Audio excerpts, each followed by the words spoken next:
마태복음 1장 18절에서 25절 말씀.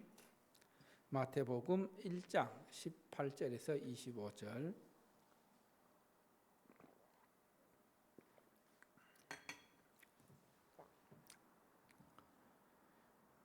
마태복음 1장 18절에서 25절 말씀 한 절씩 교독합니다. 18절을 제가 먼저 봉독합니다. 예수 그리스도의 나심은 이러하니라. 그의 어머니 마리아가 요셉과 약혼하고 동거하기 전에 성령으로 잉태된 것이 나타났더니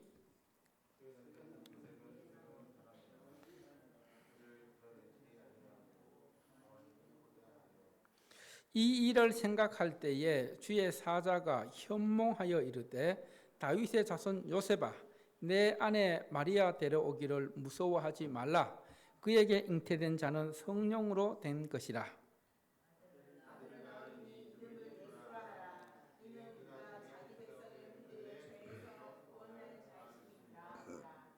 이 모든 일이 된 것은 주께서 선지자로 하신 말씀을 이루려 하심이니 이르시되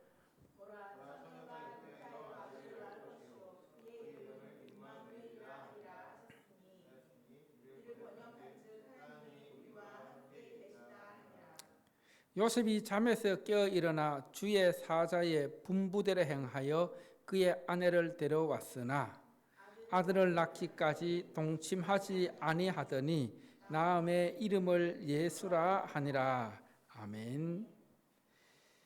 하나님 아버지 은혜와 사랑을 감사드립니다. 이 시간도 우리에게 하나님의 생명의 말씀 허락해 주심을 감사합니다.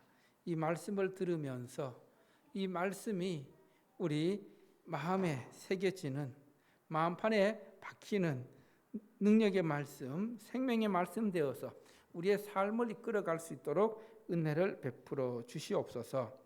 이 모든 말씀 예수님 이름으로 기도드립니다. 아멘. 할렐루야. 올해 우리가 하루 20분 성경 읽기를 시작했습니다. 창세기부터 시작해서 지난주 금요일 말라기까지가 끝나서 구약이 끝났습니다. 구약 성경을 통해서 우리는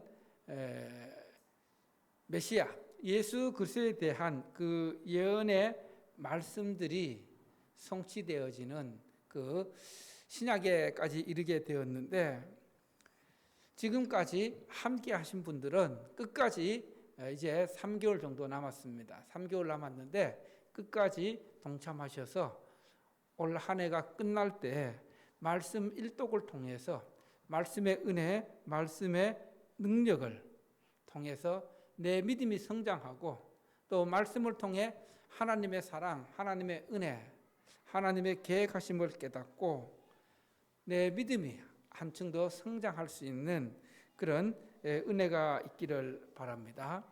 그리고 또 이제까지 이런저런 사정으로 함께하지 못했던 분들은 지금부터라도, 지금 마태복음 시작하고 있으니까 신약이라도 완독할 수 있는 그런 결단을 해서 올 한 해 우리 교회에 주신 그 구호처럼 하나님께 가까이, 말씀을 가까이 하는 그런 삶을 살아갈 수 있기를 바랍니다. 우리가 구약 성경을 통독하면서 하나님께서는 세계 열방의 많고 많은 민족들 중에서 어떤 민족을 택하셨습니까? 이스라엘 백성들을 언약 백성으로 삼으시고 아브라함을 부르셔서 약속하셨습니다. 그래서 이 아브라함에게 젖과 꿀이 흐르는 땅, 가나안 땅을 약속하시고, 그리고 이 가나안 땅에 이제 살다가 애굽으로 다시 가게 하셨습니다. 요셉을 통해 애굽으로 가게 하셔서 거기서 하나님의 은혜로 살아가는데 요셉을 알지 못하는 왕이 일어나서 이 이스라엘 백성들을 노예로 부려먹기 시작했습니다. 노예로 430년간을 살아가게 됩니다. 그런 가운데 하나님께서는 아브라함에게 약속하셨던 언약을 기억하셔서 모세를 지도자로 부르셔서 약속의 땅 가나안 땅으로 인도하시기 위해 노예 생활하던 이스라엘 백성들을 애굽에서 건져내셨습니다. 그래서 이제 이스라엘 백성들을 가나안 땅으로 인도하시는 가운데 시내산에 이르러 하나님께서 이스라엘 백성들에게 너희들이 앞으로 지켜야 할 규례들, 말씀, 율법들을 허락해 주셨습니다. 그 대표적인 것이 바로 십계명이고, 그리고 또 여러 가지 율법의 말씀들을 주시면서 너희들이 이 말씀을 지키면은, 순종하는 삶을 살면은 너희들이 받을 복이 어떤 복인지 신명기 28장을 통해 약속하셨습니다. 여러분, 하나님께서 이스라엘 백성들이 하나님의 말씀을 지키고 하나님의 말씀대로 살아갈 때 주시는 복이 어떤 복입니까? 한마디로 따라합시다. 들어가도 나가도 어떤 형편이든지 어떤 상황이든지 형통의 복이다. 예, 하나님께서 이 하나님의 말씀을 지키는 삶을 살면은 삶 자체가 형통의 삶이 되지만은, 그러나 하나님의 말씀을 멀리하고 우상을 숭배하고 불순종의 삶을 살면은 그 삶은 축복의 삶이 아니라 저주의 삶이 될 것을 말씀하셨습니다. 이제 하나님께서 그들에게 약속의 땅 가나안 땅을 허락해 주셨습니다. 그곳에서 정착하며 살아가도록 은혜를 베풀어 주셨습니다. 그렇지만 이스라엘 백성들은 금세 하나님의 은혜를 잊어버리고 하나님을 멀리하고 하나님의 언약을 버리고 정의와 공의가 사라진 불의한 삶을, 불순종의 삶을 살아가고 있었습니다. 그때 하나님께서 우리가 살펴보았던 것처럼 선지자들을 부르셔서 회개하고 여호와 하나님께로 돌아오라고 외치게 하셨습니다. 여러분, 이사야, 예레미야, 아모스, 오바다, 요나, 미가, 나훔, 하박국 선지자를 통해서 계속해서 하나님께서는 빨리 너희들이 여호와 하나님께로 돌아오라. 그러나 끝끝내 그 하나님의 말씀에도 이스라엘 백성들은 돌아오지 않았습니다. 회개하지 않았습니다. 그래서 결국 북쪽 이스라엘은 아수르에 의해서, 남쪽 유다는 바벨론에 의해서 완전히 망하게 되었습니다. 그 나라가 망하게 된 그 상황 속에서도, 포로 생활하는 가운데서도 하나님께서는 에스겔과 다니엘을 부르셔서 그들이 희망을 잃지 않도록, 지금 우리가 고통 가운데 있지만은 하나님의 때가 차면 우리는 포로 생활을 마치고 돌아간다. 그 희망의 메시지를 전했습니다. 그래서 하나님께서는 그들로 하여금 이제 포로 생활, 70년간의 포로 생활을 마치고 꿈에도 그리던 예루살렘 성전으로 돌아오게 하셨습니다. 돌아와서 성전을 재건하게 하셨고, 그리고 다시 성전에서 하나님을 예배하는 삶을 살도록 하셨습니다. 그런데 이스라엘 백성들은 또 시간이 지나면서 하나님을 잊어버리고 하나님의 잊어버리고 하나님을 멸시하고 모욕하는 삶을 살아가게 됩니다. 그래서 구약 성경 마지막 책인 말라기에 보면은 하나님께서 이스라엘 백성들을 향하여 왜 너희들이 나를 공경하지 않고 나를 사랑하지 않고 나를 모욕하고 있느냐.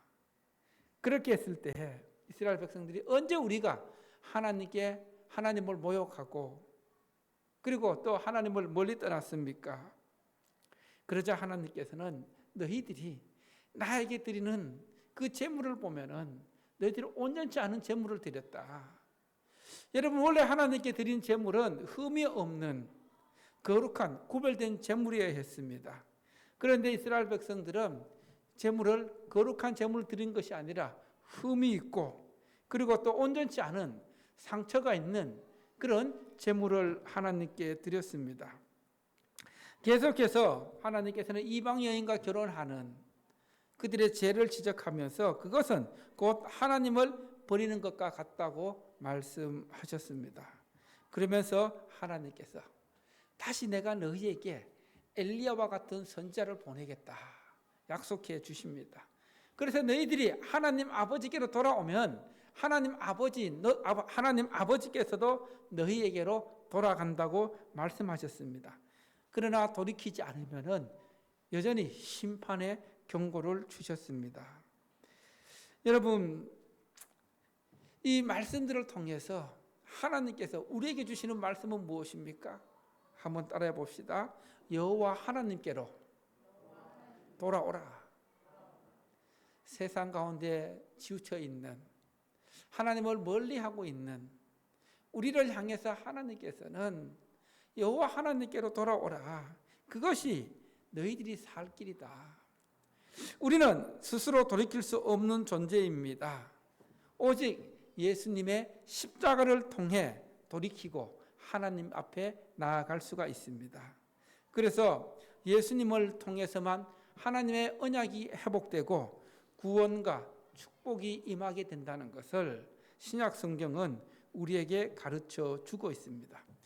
오늘 우리가 읽은 마태복음 1장, 이제 새로운 시대, 새로운 세계가 열리게 됨을 선포하고 있습니다. 아브라함과 다윗의 조상 누구의 세계라? 예수 그리스도의 세계라. 여기서 이 세계란 말은 이제 개역 개정에는 족보로 번역되어 있는데, 이 족보를, 예수님의 족보를 통해서 예수님께서 이 땅에 오신다고 약속하고 있습니다. 그래서 마태복음 1장은 예수님의 탄생을 통해서 하나님의 언약의 말씀, 예언의 말씀이 성취되고 있음을 보여주고 있습니다. 예수님이 어떻게 이 땅에 오셨습니까? 첫 번째로 따라합시다. 성령으로 잉태된 예수님. 성령으로 잉태된 예수님. 예수님의 탄생은 참으로 신비입니다. 우리 인간의 이성으로는 이해하기 어렵고 또 때로는 믿기 어려운 탄생입니다. 자, 18절 말씀 함께 봅니다. 18절 시작. 예수 그리스도의 나심은 이러하니라. 그의 어머니 마리아가 요셉과 약혼하고 동거하기 전에 성령으로 잉태된 것이 나타났더니. 자, 예수님의 그 탄생은 세상의 방법, 인간의 방법이 아닌 하나님의 방법으로 이루어졌습니다. 그것이 어떤 방법입니까? 성령으로 잉태되어졌다. 성령으로 임신이 되었다는 말씀입니다. 왜 하나님께서 예수님을 성령으로 오시게 하셨습니까? 인간의 그런 방법을 거치지 않고 인간의 자연적인, 하나님께서 남자와 여자가 연합해서 둘이 한 몸이 되어 이루는 그런 관계를 통해서 오시지 않고 왜 성령으로 오시게 하셨습니까? 바로 그것은 인간의 방법으로는 인간의 그 죄의 저주를 끊어낼 수 없었기 때문입니다. 여러분, 인간의 방법으로 예수님이 태어나셨다면 예수님 또한 죄인의 몸으로 태어나셨을 것입니다. 죄인의 몸으로 태어나셔는 우리 온 인류의 죄를 끊어낼 수 없었기 때문에, 구속하실 수 없었기 때문에, 그래서 성령의 신비로 마리아의 몸을 빌려 임신케 되었던 것입니다. 여러분, 오늘 이 예수님께서 성령의 신비로 태어나셨다. 바로 하나님의 유일하신 예수님이 이 땅에 오시는 방법으로 성령을 통해 오셨다는 겁니다. 성령을 통해 오실 수밖에 없었다는 겁니다. 이것은 예수님이 이 땅에 오실 때 참 완전한 인간으로, 그리고 또 참 하나님, 참 신으로 오신 것을 우리에게 의미합니다. 우리가 예수님께서 오신, 이 땅에 태어나신 목적을 잘 알아야 합니다. 왜 예수님께서 이 땅에 오셨습니까? 오늘 말씀 21절 말씀을 보면은 그가 자기 백성을 뭐에서 구원하기 위해서? 죄에서 구원하기 위해서. 죄에서 구원하기 위한 메시아로 구속자로 오셨는데 그러기 위해서는 바로 인간의 방법이 아닌 하나님의 방법으로 오셔야 했던 것입니다. 여러분 우리가 스가랴를 통해서 스가랴 4장 6절 말씀을 기억하실 겁니다. 이는 힘으로 되지 아니하고 능력으로도 되지 아니하고 오직 무엇으로? 나의 영으로 성령으로 되어진다는 것을 우리가 기억합니다. 하나님의 온전한 뜻은 하나님의 계획하심은 바로 성령을 통해서 이루어진다는 겁니다. 이것이 예수님이 성령으로 잉태된 것이 인간의 죄를 구속하는, 인간을 죄에서 구원하는 구속사의 출발점이 되었습니다. 그리고 성령으로 잉태된 예수님을 통해 구속사역에 이 성령께서 계속 역사하심을 예고하고 있습니다. 여러분 성령으로 잉태된 이 예수님 그리고 십자가에 달려 돌아가신 이 예수님을 구원자로 그리고 메시아로 믿을 수 있는 것 또한 뭘 통해서 믿을 수 있습니까? 성령을 통해 믿을 수 있다는 겁니다. 성령을 통하지 않고서는 우리가 하나님을 향한 믿음을 가질 수 없다는 것이죠. 여러분 우리가 신앙생활을 내 힘으로 내 의지로 하려고 하면은 한계에 부딪히고 잘 되지 않습니다. 중요한 것은 따라합시다. 성령님께 나의 모든 생각을 맡겨야 한다. 성령님께 맡기고 성령님께서 나를 이끌어 가실 수 있도록 맡겨야 성령님께서 내 안에 역사하셔서 성령을 통해 바로 예수님을 온전히 믿을 수 있게 하고 또 하나님께서 베풀어 주신 은혜를 경험할 수 있다는 것입니다. 왜 성령이 중요합니까? 하나님의 영 성령은 살리는 영입니다. 회복의 영입니다. 그리고 변화의 영입니다. 그래서 우리 안에 성령이 역사하시면은 우리의 생각이 변합니다. 우리의 말이 변합니다. 우리의 삶이 변합니다. 그래서 예수 믿는 사람들의 고백은 내가 예수님 믿고 나서 내 삶이 변했다. 변화되었다. 이렇게 고백하고 있는 것입니다. 이 말씀을 통해서 나의 삶에 성령의 능력과 성령의 신비로 이루어진 내 삶의 변화된 모습은 어떤 모습이 있을까? 한번 묵상해 봅니다. 정말 성령께서 내 안에 계심을 내 삶을 통해 어떻게 증거할 수 있을까? 보여줄 수 있을까?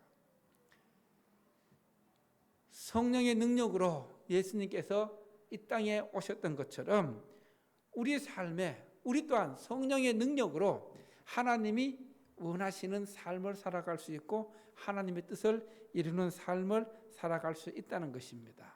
할렐루야. 두 번째로 따라해 볼까요? 순종으로 이루어진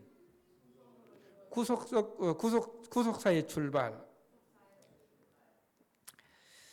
자, 오늘 이 말씀을 보면은 예수님의 그 잉태하심, 성령으로 잉태되었다. 결혼하기 전에 약혼한 요셉과 마리아에게는 이 사건은 엄청난 충격의 사건입니다. 마리아는 결혼하기 전에 임신하게 되었다. 이 사실 하나로 사실 감당해야 할 희생이 엄청난 그런 희생이 기다리고 있습니다. 마리아가 담당해야 할 희생은 어떤 희생입니까? 이것이 알려지면은 파혼과 율법의 정죄였습니다. 자, 누가복음 1장 37절 38절 말씀을 보면은 하나님께서 천사 가브리엘을 통해서 마리아에게 나타나서 네가 이제 성령으로 임신하게 될 것이다 알려줍니다. 예수님을 임신하게 될 것을 알려줍니다. 그러자 아직 나는 결혼하지도 않았는데요. 그리고 남자를 알지 못하는데요. 이렇게 말하지만은 그러나 하나님의 말씀은 능하지 못함이 없다. 하나님의 말씀으로는 모든 것이 가능하다. 그렇게 천사가 말을 하자 마리아가 이렇게 받아들입니다. 누가복음 1장 37절 38절 말씀 함께 봅니다. 시작. 대저 하나님의 모든 말씀은 능하지 못하심이 없느니라.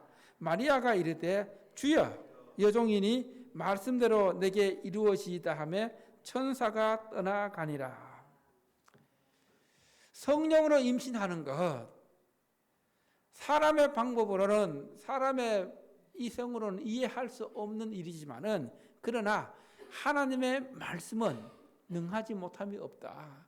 하나님의 말씀은 불가능이 없다는 것입니다. 믿으십니까? 하나님의 말씀은 생명의 말씀, 살아계신 말씀이기 때문에 불가능이 없다는 이 말을 들었을 때에 마리아는 주의 여종이오니 말씀대로 내게 이루어지이다. 나는 아직 결혼하지도 않았지만은 하나님의 말씀으로 성령의 능력으로 내가 임신하는 것을 받아들이겠습니다. 하나님의 말씀에 순종하겠다는 결단의 고백입니다. 어떤 희생이 있더라도 순종하겠다는 고백입니다. 성령께서 주시는 담대함으로 순종하겠다는 고백입니다. 이런 마리아의 순종이 예수님을 탄생케 하는 구속사의 출발점이 되는, 또 인간의 몸으로 이 땅에 메시아로 오신 예수님을 임신하게 되는 그런 영광을 누리게 되었습니다. 여러분 따라합시다. 하나님의 뜻은 순종을 통해 이루어진다. 뭘 통해 이루어진다고요? 순종. 자, 오늘 본문 말씀에는 요셉의 순종을 통해서 예수님께서 성령으로 잉태되어 하나님의 구속사의 출발을 알려주고 있습니다. 19절 말씀 함께 보겠습니다. 19절 말씀 시작. 그의 남편 요셉은 의로운 사람이라 그를 드러내지 아니하고 가만히 끊고자 하여. 또 24절 말씀 요셉이 잠에서 깨어 일어나 주의 사자의 분부대로 행하여 그의 아내를 데려왔으나.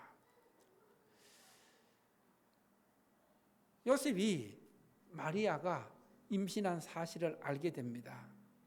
그런데 이 자기의 약혼녀 모세가 자기의 약혼녀 마리아가 자기를 통하지 않고 임신했다는 사실, 얼마나 충격적인 사실입니까?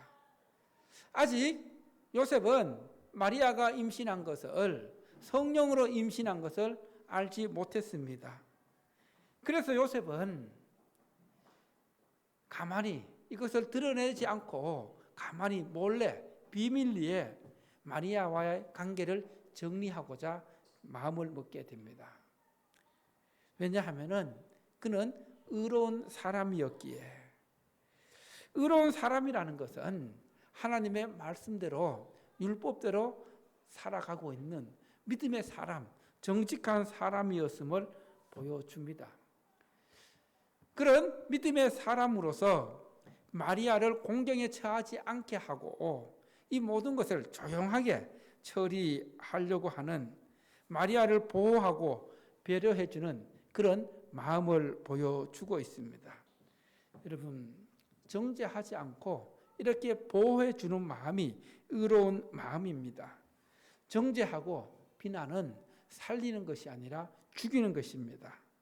마리아의 임신 사실이 드러나면은 마리아는 그의 가족들과 친지들, 친구들, 그가 속한 공동체로부터 비난받고 처벌을 피할 수 없습니다.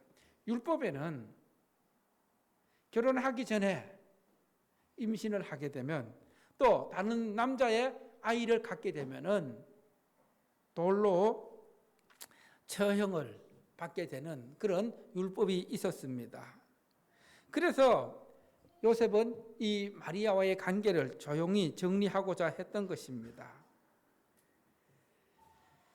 그런데 요셉이 이 모든 것들을 조용히 정리하고자 했을 때에 주의 사자가 꿈에 요셉에게 나타나서 마리아 데려오는 것을 두려워하지 말라, 무서워하지 말라. 마리아가 임신한 것은 다른 남자, 외간 남자의 아이가 아니라 성령으로 임신한 것이다. 그래서 이제 아들을 낳으면 그 아들의 이름을 무엇이라? 예수라 해라. 이는 자기 백성을 죄에서 구원할 자다. 이렇게 말씀합니다. 그렇게 했을 때에 꿈에서 깨어난 요셉이 24절 말씀에서 어떻게 했다고 말씀하고 있습니까? 주의 사자의 분부대로 행하여. 주의 사자의 분부대로 행하여. 이것은 임신한 마리아를 받아들이겠다는 순종의 자세입니다. 자신에게 주어진 현실 속에서 메시아로 오시는 예수님을 받아들이겠다는 믿음의 고백입니다. 말씀에 소망을 두고 순종하는 요셉의 자세를 보여주고 있습니다. 어떻게 보면은 마리아가 임신한 이 예수님은 요셉의 아이가 아니었습니다. 자신의 아이가 아닌 성령으로 임신한 마리아를 아내로 맞이하겠다는 그런 순종의 고백입니다. 이런 믿음의 순종이 결국 하나님의 구속사를 이루는 출발점이 된 것을 알게 됩니다. 여러분 따라합시다. 믿음은 결단으로 시작된다. 우리가 하나님의 말씀에 순종하기 위해서는 결단해야 합니다. 그리고 또 결단했으면 결단으로 끝나는 것이 아니라 그것을 행동으로 이어가야 합니다. 행동으로 이어져야 온전한 순종이 되는 것입니다. 말씀을 듣고 깨닫고 말씀으로 결단하여 행하는 그 믿음이 순종하는 믿음입니다. 그리고 이 순종에는 때로는 희생과 책임이 따르기도 합니다. 이 희생과 책임, 그것이 때로는 나에게 경제적인 손해가 될 수도 있고 또 고난이 될 수 있고 고통이 될 수도 있습니다. 그런데 중요한 것은 따라합시다. 하나님께 순종하면은 하나님께서는 희생을 은혜로 복으로 바꾸어 주신다. 고난을 영광으로 바꾸어 주신다. 여러분, 우리가 하나님의 뜻에 하나님의 말씀에 순종하고 결단하고 그렇게 삶을 살아가면 그 즉시 조금은 우리의 삶이 어려워질 수 있습니다. 또 세상과 부딪히고 충돌을 가져올 수도 있습니다. 그러나 그런 충돌과 갈등, 희생, 책임 이런 것들을 조금 지나면은 하나님께서 그 순종하는 믿음을 통해서 은혜로 복으로 능력으로 채워주신다는 것입니다. 할렐루야. 요셉과 마리아의 순종이 하나님의 구속사를 이루는 출발점이 되었습니다. 하나님께 쓰임받는 구속사의 도구가 되었습니다. 하나님께서는 순종을 통해 하나님의 뜻을 이루어 가신다는 사실입니다. 여러분, 요셉과 마리아의 순종의 대가가 무엇입니까? 순종의 은혜가 무엇입니까? 바로 그것은 그 두 사람 때문에 온 인류가 임마누엘의 은혜를 누리게 되었다는 것입니다. 여러분, 임마누엘 뜻이 무슨 뜻입니까? 하나님께서 우리와 함께 계시는 은혜를 누리게 되었다는 것입니다. 오늘 이 말씀을 통해서 성령의 신비가 믿어지는 이유가 무엇인지 여러분의 삶을 통해서 묵상하고 기도해 보시기 바랍니다. 나는 성령으로 잉태된 예수님을 어떻게 믿게 되었는가? 그 믿어지는 이유가 무엇인가? 그리고 두 번째로 마리아와 요셉처럼 희생과 또 고난이 따르더라도 하나님의 뜻에 순종하기 위해 나에게 필요한 것은 무엇인가? 그리고 요셉은 오늘 하나님 말씀을 통해서 하나님 앞에서 의로운 사람으로 인정받았는데 나는 하나님 앞에서 어떤 사람인지 말씀을 통해 묵상하면서 여러분의 삶이 하나님의 뜻에 순종함으로 하나님의 은혜를 누리는 형통한 은혜를 누리는 복된 삶이 되기를 축원합니다. 할렐루야.